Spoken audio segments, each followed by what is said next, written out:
crack some cold ones. Hold on, wait. Oh. There we go.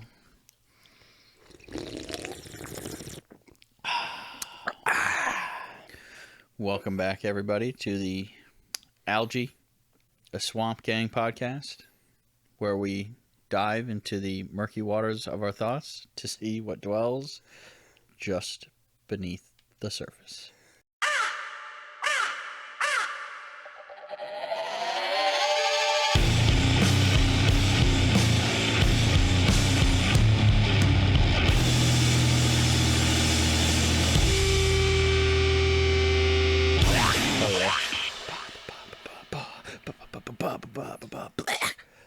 It's good to see you again, man. Yes, it's so nice to have you back on the other side of the camera again. It's been like 2 months, right? It feels at this point. I mean, timeline-wise, I think it'd be like just about.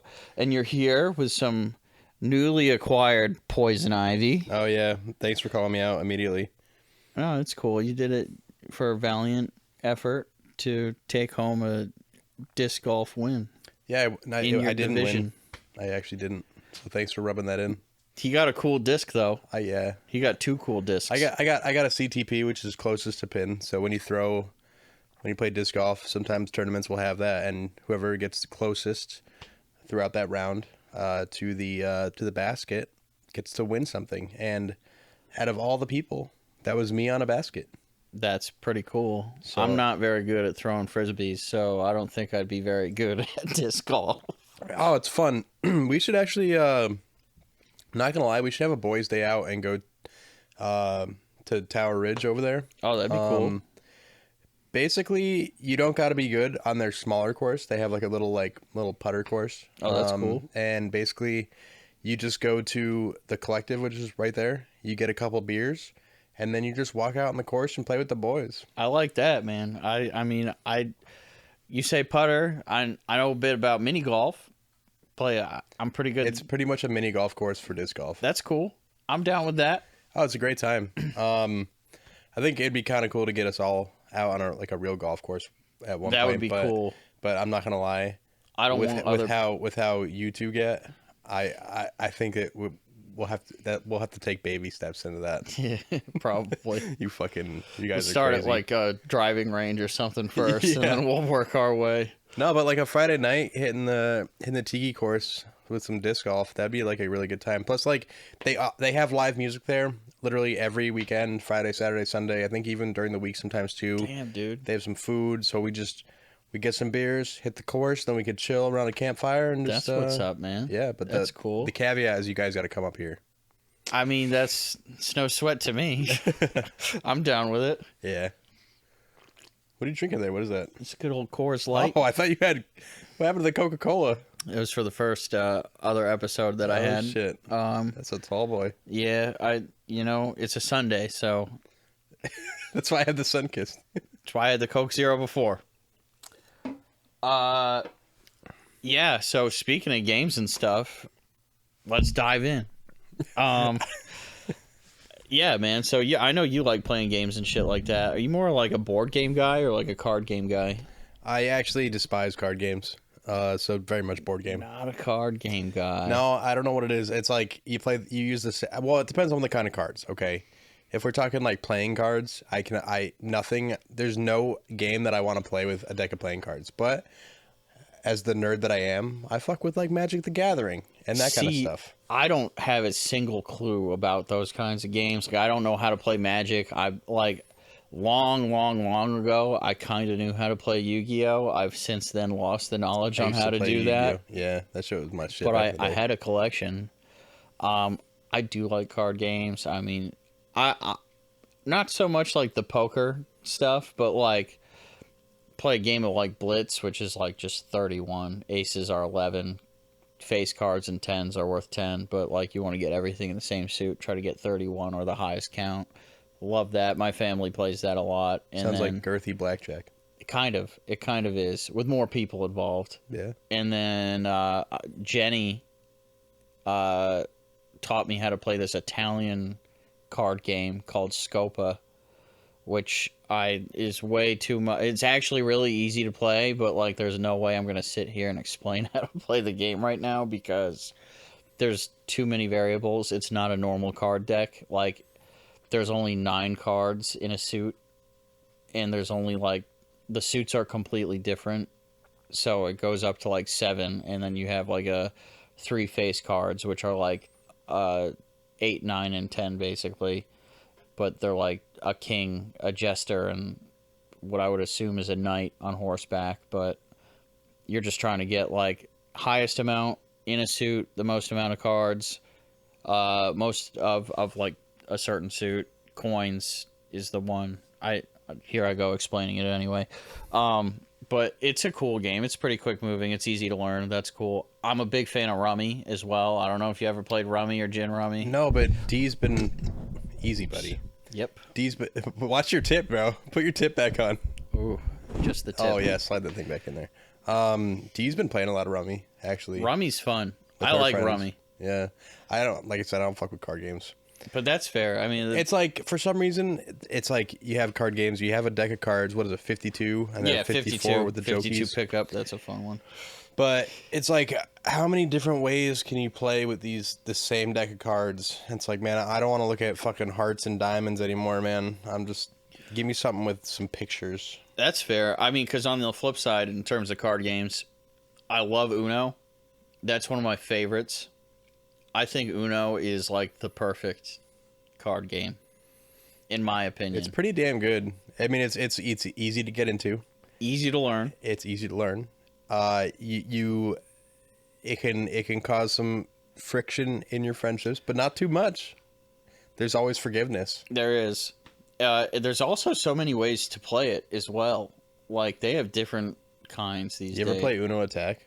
I've not played Uno Attack. I have not either, but I've always wanted to. That shit like spits at you, man. I've played Uno Wild, which there's different extra cards put in there. There's different rules with like 0s and 7s. If somebody plays a 0, all the cards to go to the right hand side. If somebody plays a 7, they can swap their hand with anybody else on the table. Obviously, you have no idea what the person you're swapping with has, but there's Uno teams as well. It's crazy. They got so many different Unos, but I love Uno. That's one of my favorites. You ever play Skip-Bo? What? Skip-Bo? It's a lot like a solitaire game. Sounds like someone's granddad came up with that. I think so. Hey there, you want to play some Skip-Bo? Yeah, Skip-Bo. Skip-Bo, sonny. Come on here, Jimmy. I think probably my grandparents taught me how to play that game. What is that? Is that like is it done on playing cards? It's not done on playing cards. So Okay, it's very kind of similar to like a Uno looking deck where it's like got different cards 1 through like 10 or whatever, or 12, and they're different colors. But you're basically trying to like hit like a sequence of numbers through, and it's basically like solitaire in that sense. Phase 10's another I good was one. literally just about to bring up Phase 10. I love Phase 10. That's a good one. That's a really I haven't good played one. that one in years, but I remember like taking vacations to like Rhode Island and playing that with people. And Hell yeah. like Well, back, like I played a lot with Erica back in the day. hell yeah. Well, if you ever take a vacation up to Rhode Island again, Oh shit! you know yeah. where I'm at. I would play. I got Phase 10. But board games, I love board games too. Now, I don't know if you would necessarily consider this a board game, but like, dude, Yahtzee is my fucking shit. I don't know if I've ever actually played Yahtzee. I'm not gonna lie. Dude, it's so fun. I skipped like the generic board games and went straight for like just the most obscure like fucking wild Like shit. Risk and shit. No, beyond that. Beyond that, Stuff what kind that- of board games do you play? No, we'll get there. We'll get there. But you talk about Yahtzee.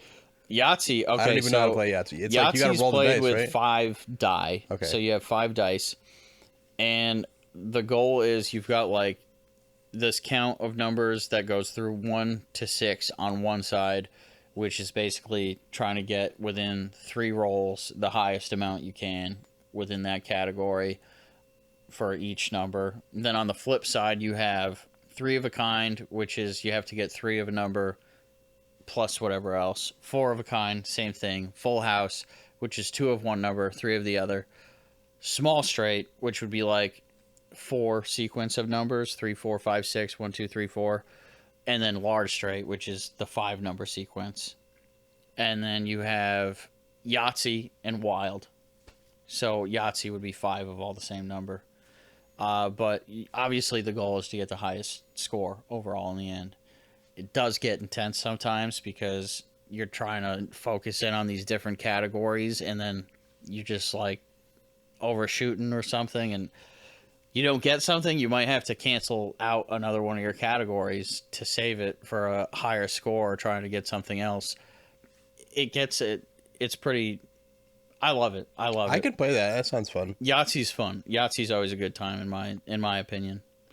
You know what's not a good time? What's not a good time? You know what I'm gonna say. I don't know if I do, because there's so many. Are you gonna say Monopoly? I'm gonna say Monopoly. Fucking Monopoly, Fuck dude. that game. The smartest thing Monopoly ever did was invent Monopoly Go. And they have like other versions. Yeah, so many other versions. Because like you can't lose. I was just talking to someone about like a card game version of Monopoly, and they said it was really fun. They do have a card game version of Monopoly, and it's like it's played differently. I have it actually at my house. It's been a while since I played it, but like you're playing different like card sequences and trying to collect things, but like people it can take them. I guess I don't know. I have it is more fun than the board game version, that's for sure. But it's been a while since I played that. I have Jeopardy too, but that's hard to do without like 4 people. So You ever play Catan?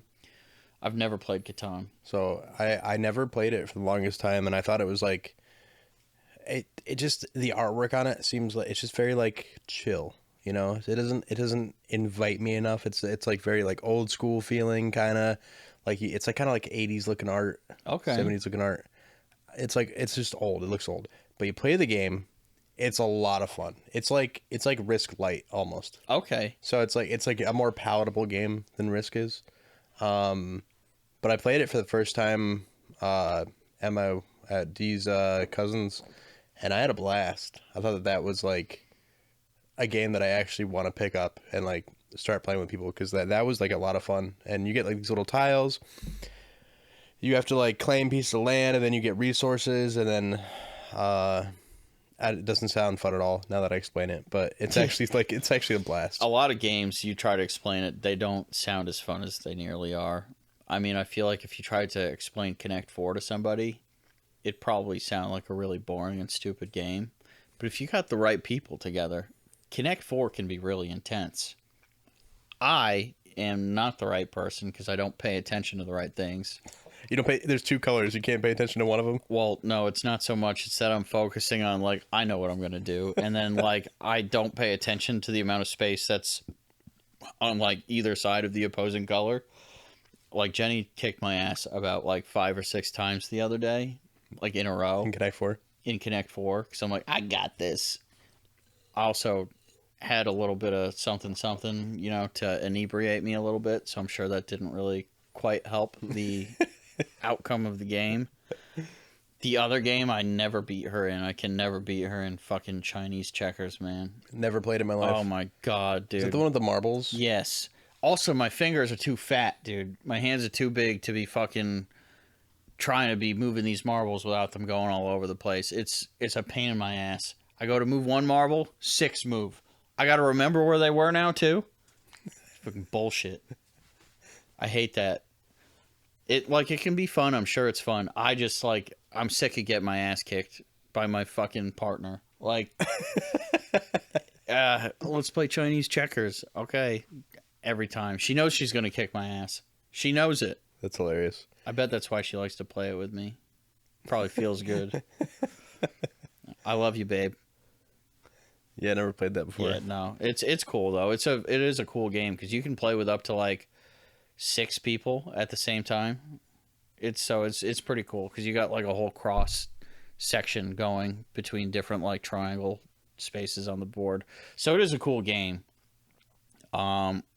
Let's see what else. I mean, there's tons of fucking board games. I like that nowadays there's like an era of like these Kickstarter games that are coming out, dude. and a lot of them are like super unique. And they're games that like normally wouldn't have been popular, but obviously through like Kickstarter they get funded and whatnot. And One that I actually have is a game called Dice Throne.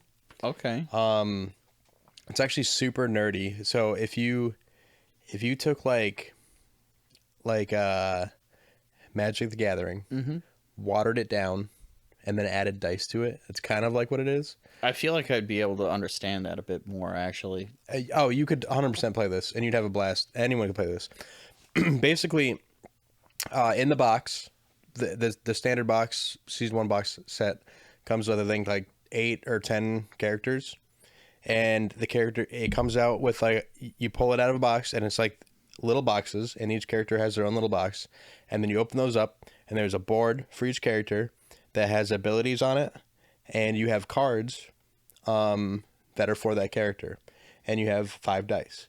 And when you roll the dice, that's depending on what abilities you can activate, and you can play cards that like give you certain dice rolls, like this and that, like boost you or do this and help you out in some sort of way. So you can play these cards, and then you kind of like just like battle each other like that. And it's like super straightforward, but it's a blast. And I'll show you what they look like later. But Cool. it's like I saw it on Kickstarter, and I thought it was like literally like what I was looking for, like because I wanted to play Magic, and ever since then I did get back into it because Dan got me back in. But this was like that kind of like tie me off kind of game. But then they added like this like bonus edition where it's like a little dungeon that you can kind of crawl through, and you use your characters and you play through like a campaign, like kind of through the dungeon. It's like DLC for like a board game. Yeah, That's cool, no, that's man. exactly what it is. And so instead of like you doing like a 1v1 kind of thing or like a 2v2, it's you and your team fighting like these bosses and like crawling through dungeons. And it gets pretty hard. But it's really fun and it's a blast, and Dee and I play it every so often. And I'm actually super stoked because when we were on our honeymoon last year, they announced additional characters and I guess you could say a DLC for the for the expansion. It's obviously not downloadable, but it's just extra content for the expansion, and we pre-ordered it back then. And so this October it should be back in. It should be like funded and ready to go. That's So, cool, man. I've been like actually dying to get into like a tabletop RPG. Like it seems like a lot of fun. They had one. Oh, not to cut you off, but so get in the other game that I have that is kind of leaning into that you might really like. It's called Betrayal at a House on the Hill. Oh, There's another version of Betrayal, and I think it's like medieval kind of, but this one's like a haunted house. And so basically, the premise is that you and a few friends are exploring a haunted house, right? And the way you do that in the real world is you start at like with a little like foyer kind of thing, like in front of the doors. It's like a little tile on the table that has like a few doors on it. And when your character walks through a door, you pull a random tile off of the pile and you put it there, and that's that. You start to explore the house, and every time you walk through a new door, you explore a new tile. And some of these tiles have certain things that happen. Maybe you find like a weapon, or maybe you find like something haunts you, like a ghost or something. And so every time you play the game, when you explore the house, it's entirely different because it's randomly generated every time you step through a new door. There's an expansion for that I also got. But the cool part about it is that at one point, a haunt begins. And then a very specific scenario happens. And usually it means one person out of your group is the traitor. And then the rest of the people are like the original people trying to do whatever they're trying to do. And then the traitor goes off. They get their own separate rules. They read what those rules are because there's 100 different scenarios. holy shit! There's 100 different scenarios, and you guys have to read what you have to do. And I don't want to spoiler alert this, but sometimes they're like really really unique. Like I think one time it was this dude who like was trying to kill, like his goal was to kill all of us, but our goal was we had to go into certain rooms and act out a play in every one of these rooms, and if we did, we would give him a hug, and it would make him happy and save his life or something. I don't know. That's really funny, actually. It was super weird, but like literally every time you play, it's completely different, and That's so really like cool. So like after the hunt begins, the game is like literally different every single time. So that's pretty rad. This is like almost a little bit reminding me of this. It's completely like detached in the same way, but like we also have Stray in studio here today, so he can correct me if I'm incorrect on the name of this. But I will say this, Ronnie, you're not like really big into like Juggalo culture or anything. How did I know this was going to go to ICP? Look, for real though, there's one thing that no matter who you are, one of the coolest fucking things that came out of this universe, they're really hard to come across by. Universe? In the universe of like Juggalo shit. There's not many cool things in that universe. Yeah, well, there's this is my opinion, like the coolest thing. It was this game that was designed called, I think it was called Morton's List. Is that correct? It is. Okay. Now, it's a book of just the most insane and random challenges. All different things, as starts from as small as like drive a car to like some random location to like facilitate a drug deal. I shit you not, dude. What the fuck? Like buy this. Yeah. It's crazy. But it's a book of things. It's a game of like you pick an adventure and you have to accomplish it. Obviously, it's hard to find. That's so out of pocket. It's so out of pocket, but it's a whole game. I fuck with that though. It's cool though. It's like one of the coolest things I've ever heard for a concept of a game. Obviously, it can be very dangerous though. Yeah, I mean, like there's some stuff in there that like you should probably definitely not try to do. Like facilitating a drug deal is not a smart thing. I am not gonna, stand that. I'm not gonna tell you anybody to go out and do that. Don't do it. But the concept of it, of just having like however many people that you have together to like, you have to go out on this quest and do this quest, as like small or ridiculous as it may seem, is kind of like a really cool concept for a game. I mean, how's your imagination? That's the thing. It has your imagination. I mean, well, I'm saying cause you're going to get into probably one thing I've always wanted to really get into, and I've tried to do it a few times, but like it's tough to do it when you're getting into either a group that's like super seasoned and like wants to play it seriously, or like you just want to be goofy like me and do like ridiculous shit. D&D. Yeah, so actually I did want to come here at some point. Do you want to talk about it now? I would like, dude. I first of all think that like more people, that it should be a much more like popularized and normalized game. I think at the family like night setting, because it really kind of promotes the use of imagination and like coming up with scenarios, creativity. I don't understand why it's not a more popular like Sunday or Saturday like family day thing to do. Yeah, I mean, if I ever have a kid, it's just so I can play D&D with them. For real, we're about to go on a quest, buddy. No, but so obviously like everyone knows D&D, right? Like, I mean, and if you don't, it's Dungeons and Dragons. Basically, you just imagine yourself through a story. And however your group does it is always different. A lot of it is sometimes just purely conversation based. The way I like to do it is I like to have like a map on the table, like behind us. You can't see it, but there's literally a giant table that I made, and I have a TV that's set into the table, and I literally make maps that you can put on the TV, and you can take your minis of your character and you can move it through the map. Like that's how I like to play. I like a little more visual to really immersive. And so when we played with our group, I was playing with like Erica, Jordan, Dan. I actually played with Moswy too. That's cool. Yeah.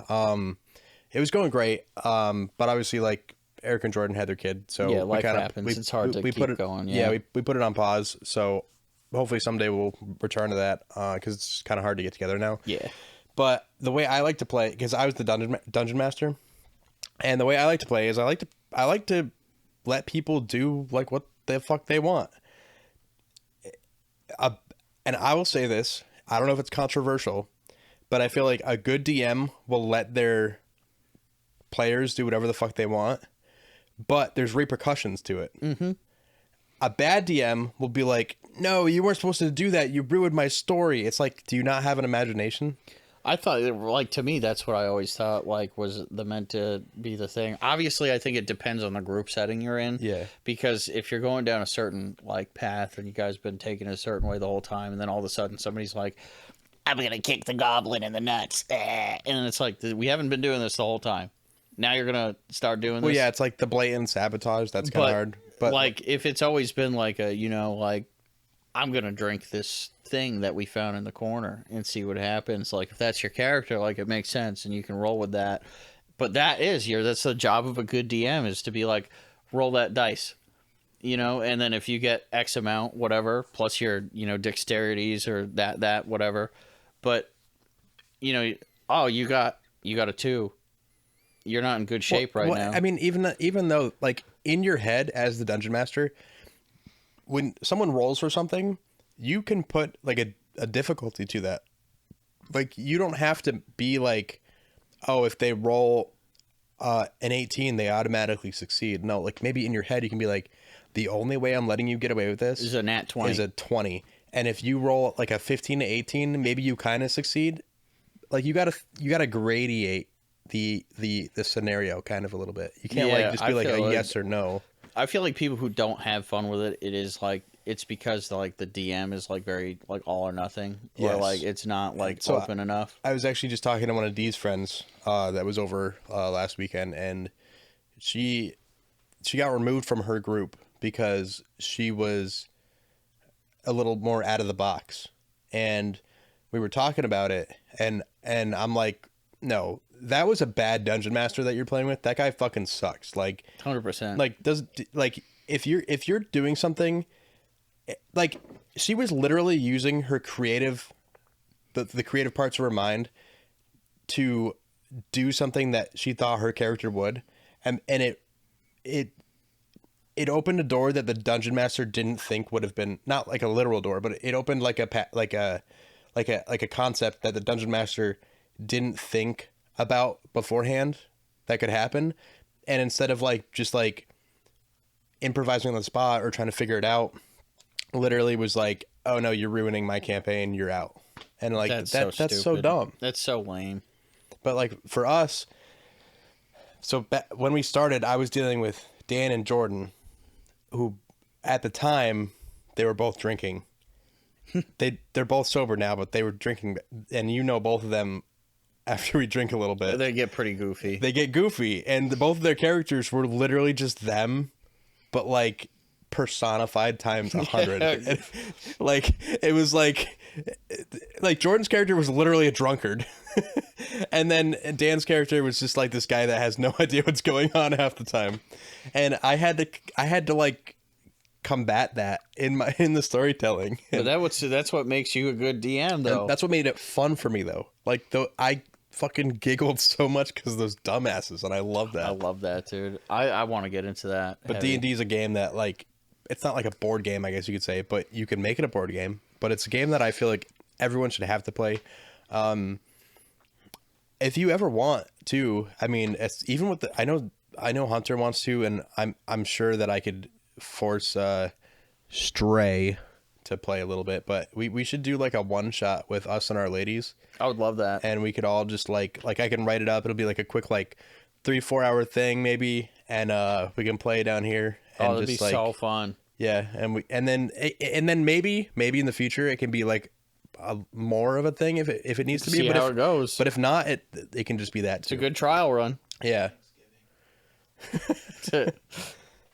But yeah, no, D&D has a soft place in my heart. I just love that. It's really cool to like be nerdy as an adult with other adults also being nerdy. Absolutely. There's like a tabletop like Batman role-playing game that I've seen where it's would. Yeah, it's called like The Dark Knight or something, obviously, but like, of course. Yo, it looked like a fun game. Shit was like $60-something bucks. It was pretty immersive. $69. Yeah, something like that, dude. Surprised you haven't bought it yet. Me too. I'll play with you. I'll be your Robin. I have a hard time like I'll be your Nightwing. giving myself like a little restraint when I buy shit like that. I bought a set of dice instead. They were Batman dice. Where are you finding all this Batman stuff? In the wild, dude. Online or just in the world? In the world. I just go out and like if it's there and I'm like, oh, I don't have that. I'll just get it if it's not like stupid priced. Sometimes it is though, and I can't be like, you know. Yeah. Do you still like buy comics? Yeah, like antique shops mostly is like when just out and about. You know, if they got them at an antique shop, I'll just there you go. I like haggling too. It's fun. I don't know. St. Patrick's Day, I got some Justice League ones. I don't know if I've ever played like a superhero board game before. Yeah, I don't know. It'd definitely be kind of interesting because there has to be some sort of like format in terms of the universe, but outside of that, anything with dice. I love dice. Anything with dice in it. I fuck feel with like dice. it's You pretty should play fun. Dice Throne with me, man. I'm down. I'm open. I'm ready. It's a good time. But yeah, Categories. You ever play Categories?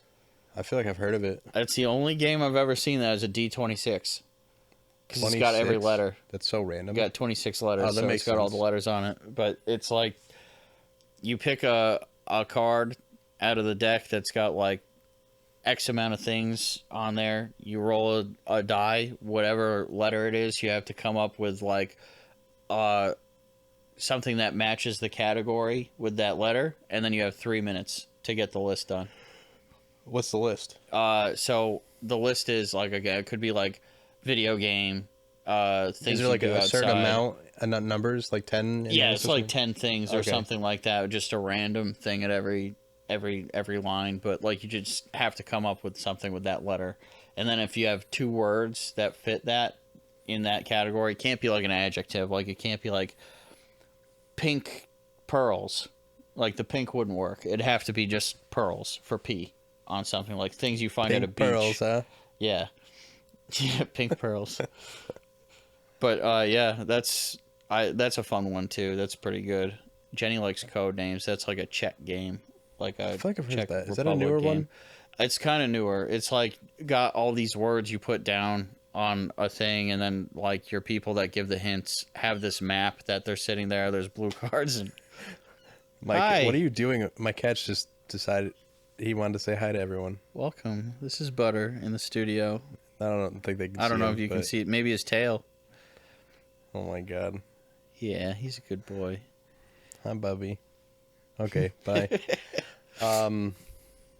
Yeah, though. Well, on that note, do you want to take a quick break? Yeah, I think that was a good segue there. We'll be right back. All right.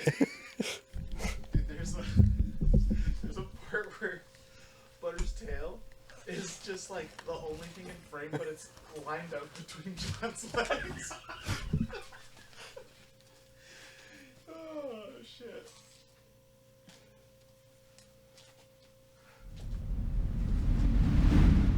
Hey there, and welcome to the sponsorship portion of this content. Now you might be wondering, who would sponsor these two goobers? Like, who would do that? Well, it's me. I'm sponsoring my own content.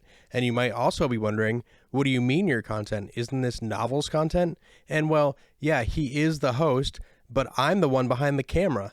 I'm the one that makes Novls look as good as he does for all of you. And also, I'm the one that mixes the audio and makes sure that your little earbuds can hear this man as well as they do. All right? So that's why my little new production companies are sponsoring this video. That's right, Blood Moon Visuals and Solar Flare Media are going to be the sponsors of this content right here. Blood Moon Visuals is my passion project page where I will be posting, behind the scenes stuff, little creative videos that I make, basically anything that comes from the mind of me, Ronnie. And so far, all the Sky Swamp content comes from me and me alone, and that is Blood Moon Visuals. Now, Solar Flare Media is going to be my client work. Anything that's not Sky Swamp or Ronnie related is going to be Solar Flare Media. That'll be the hub for all the things that I can do for all different kinds of clients and anyone else interested in working with me. So if you want to follow me for my creativity, go follow Blood Moon Visuals, blood_moon_visuals. And if you perhaps want to get some client work for me, go follow Solar Flare Media. Solar_Flare_Media. And there's not a lot of stuff on those pages right now, but there definitely will be in the future. So thank you. Stay tuned. Appreciate you.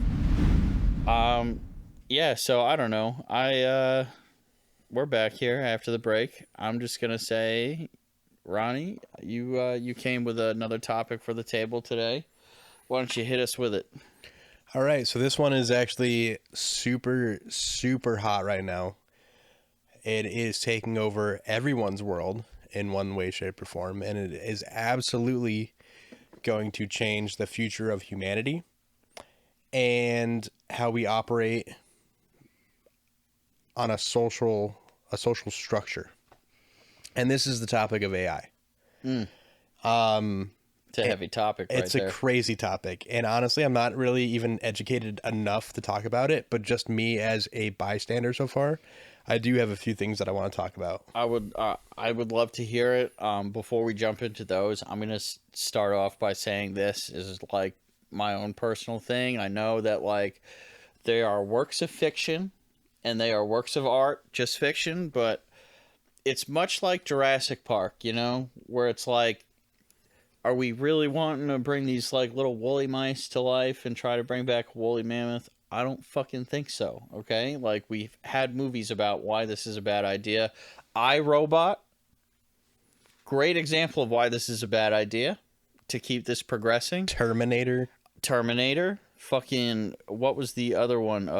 Deus Ex Machina. Deus Was that the Ex. one?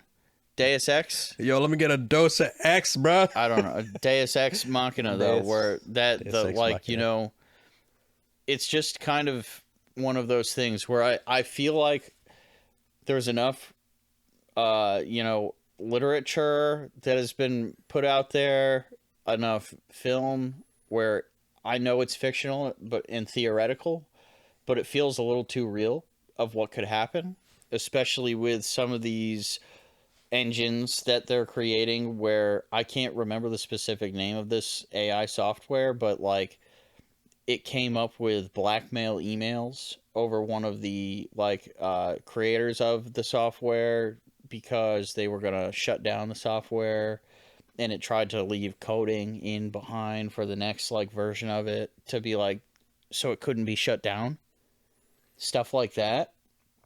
I already feel like it's kind of a dangerous thing too, because with software like the newest one out right now, I think that's a hot button is Google VO3, and they're creating these like videos and scripts where it's like looks really real, but it's these characters being like, "Oh, what if I told you this was all a prompt?"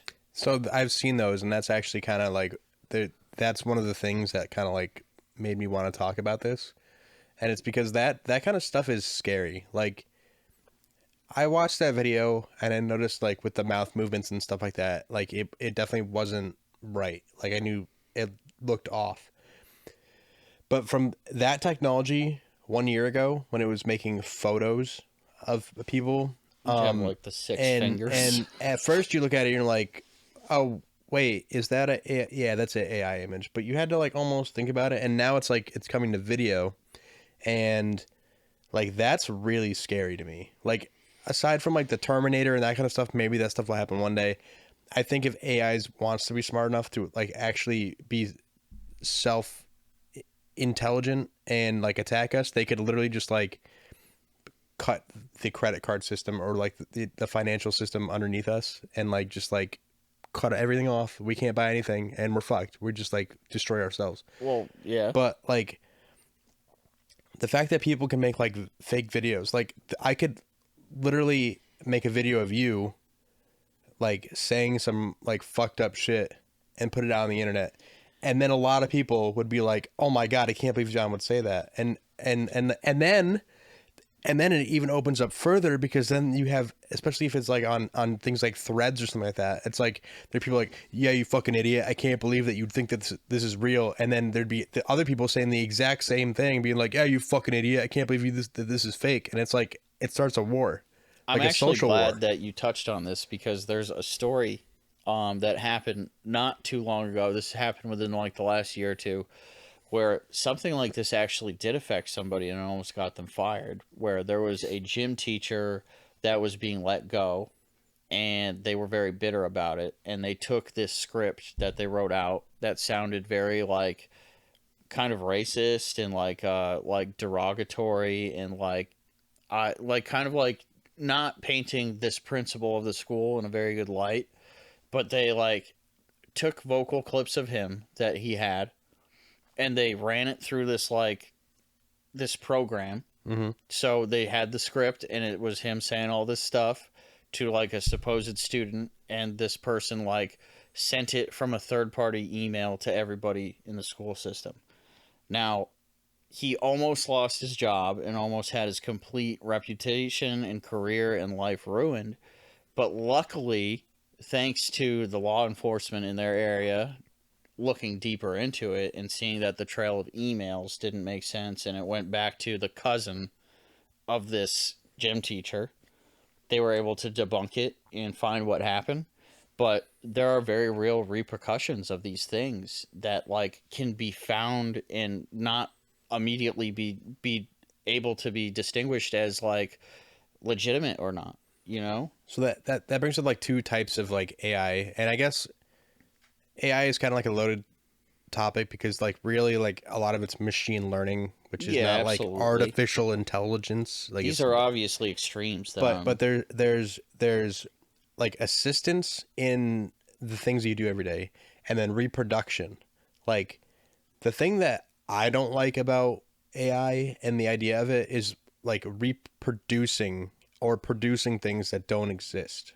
Like having someone having a thing that can just create this video of us, like, and to the point where you can't tell if it's a real human being or if it's generated. Like that really scares me. Like I can't think of a scenario when you'd really want to use that.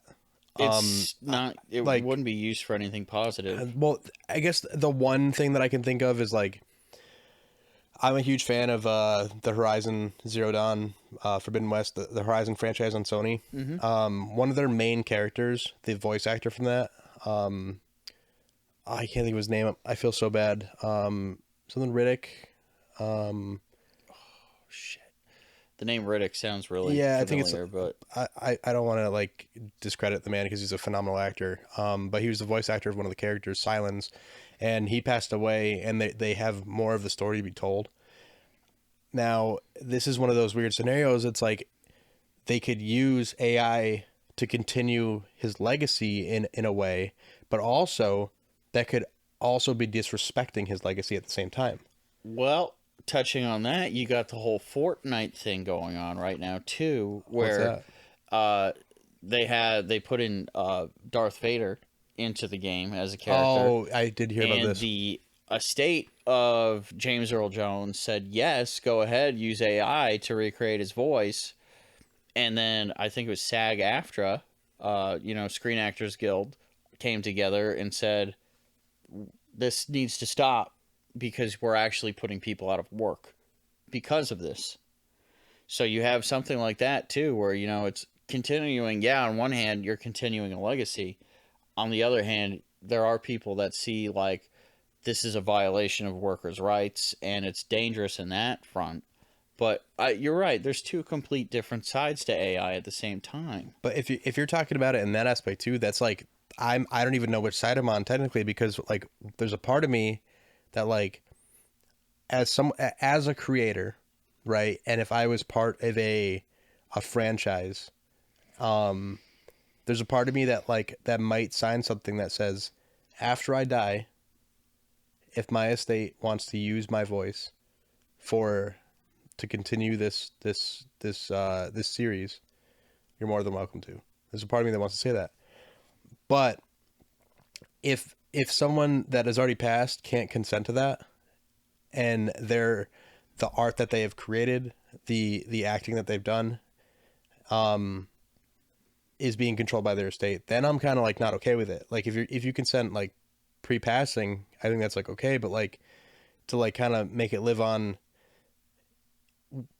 And I don't want to put like terms out there, but like if they're doing it because they can get some money out of it, like and I'm not saying they are. Maybe people they're just doing it because they this man that voiced Vader is an absolute icon, and like people there are fans that like just would love to hear that voice again. Maybe that's like a thing to mention, but I don't know. I think there needs to be like stricter policies and stricter like more strict ways to combat like just like pure AI generation like out in the world, because yeah, how are you going to fight this? It's already becoming out of control. there definitely needs to be more safeguards and like guidelines on this stuff, because I mean, again, with this, to that point, the AI software that was used for like the generation of the voice or whatever, somehow people found a way into it, and they were getting this AI Darth Vader voice to say really ridiculous things as well, like in the game. So that's one thing as well, kind of to that point. The other thing too, I mean, you look at, and I'm not like trying to like marginalize all senior citizens or whatever, but like I also see that like within that, certain things that are like how AI is used is really like not helping with people who are senior citizens, and then being able to distinguish videos from like truth and fiction. 100%. And we already have an issue with that, with like email scams and shit like that, and like it's just Well, tough. now someone literally has the capabilities to call your parents from a proxy number that is your number And use your and voice. use your voice, and you could be like, "Mom, I'm sorry right now. I really need $500. I'm like, this is like I need bail money. I'm like, this is a life or death situation." They could say that, and they could have that conversation. They could do it in real time with you, mimicking your voice and stealing your number. That's like a real thing that can happen. 100%, and it's a scary thing. On the flip side, I've seen a lot of entertaining things that AI has been used for. Well, actually, one of the biggest things I want to bring up is that this podcast, to some extent, is edited with like the AI features that are in the editing program. So I actually have this little not script, but this little thing in the program that allows you to auto tell who's talking out of like a conversation like this. Oh my God, Hunter's here. Holy shit. What the fuck? Let's go. It's a surprise. What the hell? Okay, Surprise anyway. we weren't expecting. Anyway, so it actually allows me to I just hit the button, and it registers who's talking, and it just changes the camera angle to that person. And now I think that like certain things like that are just helping you, that are making your day-to-day things easier, the things that aren't really artistic, aren't really expressive, but just make your life a little bit easier. I think that those things are more than like welcome for AI to like kind of like produce and to hone in and that kind of stuff. I think that goes to a point that you brought up earlier, though, is that's how that software was designed, though, is for that specifically. Yeah. Where you have a lot of these other softwares that don't have those safeguards, and they don't have that specific purpose.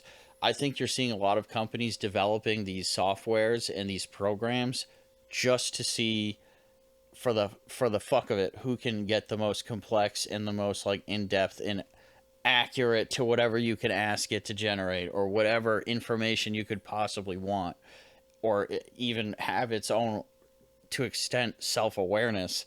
And I think that's just a dangerous thing. Too many times have we gone through as a society, as people, and said, oh, let's see, just to see if we can. And nobody ever thinks that, like, yeah, why, maybe we should think, like, why not? Why we should not do this at all. I don't Well, people think think that it's just not the right people. we spend too much time thinking about if we can and not should we. And I think that's exactly where AI is right now. And it's dangerous. You got a lot of people out there asking, like, am I AI? And then AI feeds them back an answer that, like, you've always been AI. You just don't have, like, the understanding yet. And, like, people believe that. They take that shit to heart. Like another example too is like I heard that there's like like AI scripts that are now like reading like college applications and going through those and calling like the ones that the AI deems as like not good. Completely just like And if that's like 100% perfect foolproof option, then maybe that'll save some time for people. That could make things a little bit easier. But I feel like with the potential of someone's well-being and livelihood, then like someone's future, you're leaving that up in the hands of like literally an AI script running on that. That's you kind of crazy. are getting rid of any like sort of merit based like participants that you might be looking for in that sense, because if you're looking for something to just vet through like that, again, it's imperfect. As much as perfection as they try to put into these programs and this technology, I don't there's never going to be the human touch to it. And I think that is a huge problem with those kinds of like vetting options. And I'm sure, yeah, it would make life a lot easier in a circumstance like that, but I feel like especially within like education, you already have such an issue with AI and the use of it, because you got people handing in like essays and shit like that written by AI too, and it's already just like a problem. Oh yeah, that opens up a whole other thing, like false degrees and that kind of thing. Like as a teacher, how do you stop your kids from using like ChatGPT to answer your homework questions? You have no way to really vet it. And all you Yeah. have to do is take that thing that it punched back to you, take a couple of words and just change them. And then if you try to put it in through a software to read if it was gone through this or that, it's But now actually, done. this opens up another door that You can't find it because but- you changed the words. But then, like, this is like the catalyst to another topic about AI that I want to talk about. But it's like, in the example of the teacher, when the teacher, like, let's say they're issuing a test in school, right? And you're afraid of all the kids using ChatGPT to answer the questions, right? So what do? You take their phones away. You take the computers away. You go back to paper tests, that kind of stuff. So that, I feel like we're going to see this uprising in like maybe 5, maybe 10 years, when everyone's kind of sick of perfected medium, when things are a little too polished, and we're going to be hungering for the human imperfections of all the kind of things that we see. And I think we're in a way already starting to see that. Like, if you look at, I'm getting crazy, this is kind of like not really AI based, but I'm getting crazy advertisements for things like these camera lenses that are literally like disposable film camera lenses that you can attach on the front of like your normal cameras, and it makes it look more shitty, and it makes it look old school, and it brings like a different vibe to it, and it brings that imperfections back into things.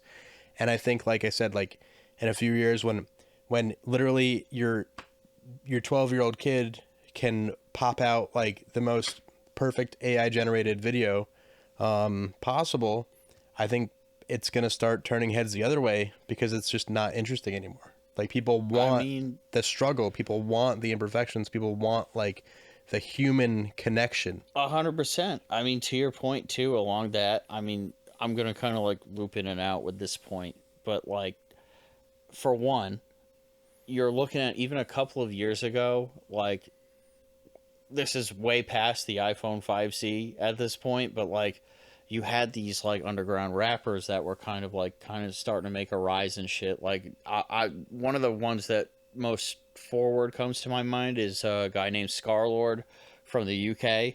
And while all these other people in his scene were like shooting these videos with really high quality and this and that, iPhone 8 I think was out at this time, or iPhone 9, but he's like doing videos and doing all this shit on an iPhone 5C and like outdoing numbers with these people with the higher quality. That's not to say that a good high quality video, like, I think it just had to do with like his aesthetic and his scene, and he used it to his advantage, and that the progression in technology actually, like, him not going with that benefited him. So that's kind of like a little bit on that. The other thing too is like, not to get too grim and like, you know, the world or whatever, but like, I feel like too, we've come so far with technology that, like, as easy as it's supposed to be, like it's actually become to start make life a little bit more difficult for a quite like large number of people as well, because it's hard to keep up with for a lot of people. You're expected to, yeah. It's also like we're so reliant on it as a society that, like,